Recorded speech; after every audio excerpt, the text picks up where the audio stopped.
एक बार की बात है, एक बड़े से राजा थे जो अपने राज्य की प्रजा के लिए सदैव समर्थ रहते थे।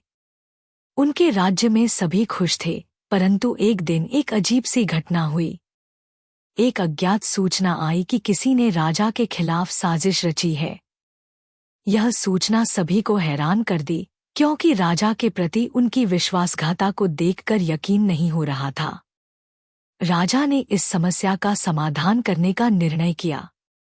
वे अपने नृत्य विशेषज्ञ को बुलाया, जो उनके राज्य में अपनी कला के लिए मशहूर थे। आप मेरी मदद कर सकते हैं, मेरे देश को अपनी स्थिति की पुष्टि करें, राजा ने कहा।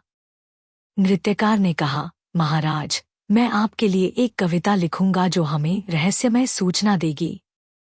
उन्होंने राजा के राज्य के विभिन्न क्षेत्रों में अपनी कविता को छिपाया। कविता की जानकारी सिर्फ राजा और उनके विश्वासपात्र थे।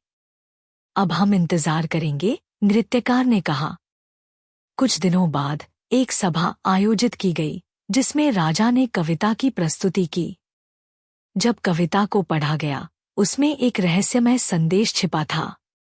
इसके बाद राजा ने सभी को यह समझाया कि वह रहस्य के निर्देशों का पालन करने के लिए राज्य के विभिन्न क्षेत्रों में छिपे हुए साजिशकर्ता को पकड़ सकेंगे।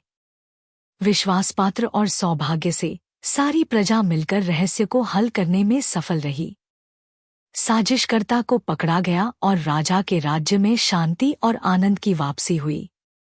राजा ने अपने नृत्य विशेषज्ञ का आभार व्यक्त किया और कहा, आपने हमें रहस्य का समाधान करने में मदद की। आप वास्तव में हमारे राज्य के रत्न हैं। नृत्यकार ने हंसते हुए जवाब दिया, महाराज, मैं बस यही चाहता था कि हम सब मिलकर इस समस्या का समाधान करें, क्योंकि हम सभी एक परिवार के सदस्य हैं। राजा ने नम्रता से उनका आभार व्यक्त किया और उन्हें अपने आत्मसमर्पण के लिए प्रशंसा की। इस घटना ने सभी को यह सिखाया कि एकता